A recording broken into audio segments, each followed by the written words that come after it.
നമസ്കാരം. Big boss ജിസേലിന്റെ eviction പോലെ തന്നെ ഒട്ടും വിശ്വസനീയമല്ലാത്ത ഒരു എവിക്ഷനാണ് നടന്നിരിക്കുന്നത്. അതായത് കഴിഞ്ഞ ആഴ്ചത്തെ പ്രകടനം കൊണ്ട് നെവിൻ പുറത്തു പോകുന്നുള്ള ഏകദേശ ധാരണയൊക്കെ നമുക്കുണ്ടായിരുന്നു. കാരണം അതുപോലത്തെ പോകൃത്തരവും അല്ലെ പൂണ്ട് വിലയാട്ടമാണ് ഈ പറഞ്ഞ ലെവിൻ കാണിച്ചുകൊണ്ടിരുന്നത്. അതുകൊണ്ട് നെവിനെ പുറത്തു വിടുന്നൊരു പ്രതീക്ഷ നമുക്കുണ്ടായിരുന്നു.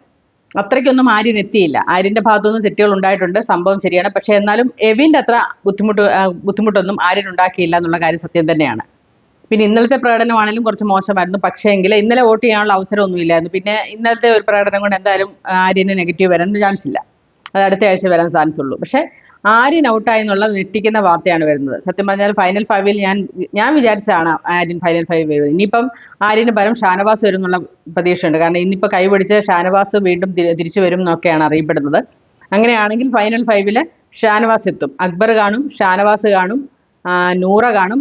പക്ഷെ ഓർക്കണം, കഴിഞ്ഞ ദിവസത്തെ ടാസ്കിലൊക്കെ ആര്യനാണ് സെക്കൻഡ് സ്ഥാനത്ത്. നൂറ ഫസ്റ്റും ആര്യൻ സെക്കൻഡുമായിട്ടാണ് നിൽക്കുന്നത് ടാസ്കിന്റെ ഒക്കെ കാര്യത്തിൽ. അതിലൊക്കെ പിന്നിൽ നിൽക്കുന്ന ഒരുപാട് ആൾക്കാരുണ്ട്. പക്ഷെ അവരെയൊക്കെ പിന്തള്ളി ആര്യൻ എന്തുകൊണ്ട് പുറത്തു പോയെന്ന് ഒരു തരത്തിലും മനസ്സിലാവുന്നില്ല. ഇവർ എന്ത് മാനദണ്ഡത്തിന്റെ പേരിലാണ് ഈ വോട്ടാണെന്നൊക്കെ പറയുന്നില്ല ലാലേട്ടൻ. പക്ഷേ എങ്കിൽ എനിക്കത് വിശ്വസിക്കാൻ കുറച്ച് ബുദ്ധിമുട്ടുണ്ട്. കാരണം നെവിനല്ലേ ഉറപ്പായിട്ട് നമുക്ക് ചിന്തിച്ചാലോ, ഒറ്റ നടത്തി ചിന്തിച്ചാൽ ഏറ്റവും കൂടുതൽ നെഗറ്റീവ്സ് കഴിഞ്ഞ ദിവസം വന്നിരിക്കുന്നത് നെവിനാണ്. പിന്നെ എന്തിന്റെ മാനദണ്ഡത്തിലാണ് ഒരു പിടിയും കിട്ടുന്നില്ല.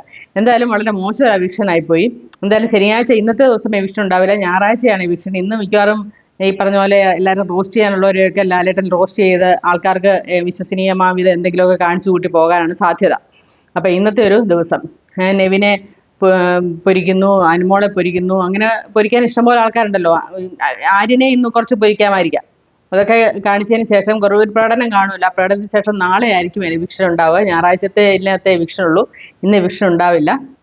ഇങ്ങനെയുള്ള ഷാനവാസ് തിരിച്ചു വരും. ഇങ്ങനെയൊക്കെയുള്ള കാര്യങ്ങളാണ് പറയാനുള്ളത്. എന്തൊക്കെയാണെങ്കിലും ഈ എവിക്ഷൻ പ്രക്രിയ എങ്ങനെ ഇവർ നടത്തുന്നു ഒരു പിടിയില്ല. ഇവരൊന്നുമില്ല ഈ വോട്ടിങ് പുറത്തു വിടണം, അത് പുറത്തു വിടത്തില്ല. ആരെങ്കിലുമൊക്കെ എന്തെങ്കിലുമൊക്കെ പറയുന്ന കേട്ട് നമുക്ക് വിശ്വസിക്കാനേ പറ്റുള്ളൂ. എന്തായാലും കൊള്ളാം, എവിക്ഷൻ ഇന്ന് നടക്കും. അതേപോലെ തന്നെ 150 രൂപ കൊടുത്ത് വോട്ട് ചെയ്യും എന്നൊക്കെ ഓരോരുത്തർ പറയുന്നത്. ഇതിനെക്കുറിച്ചൊന്നും എനിക്കറിയില്ല. എന്തായാലും നിങ്ങൾക്ക് എന്തെങ്കിലും അറിയാമെങ്കിൽ കമൻറ്റ് ചെയ്യുക.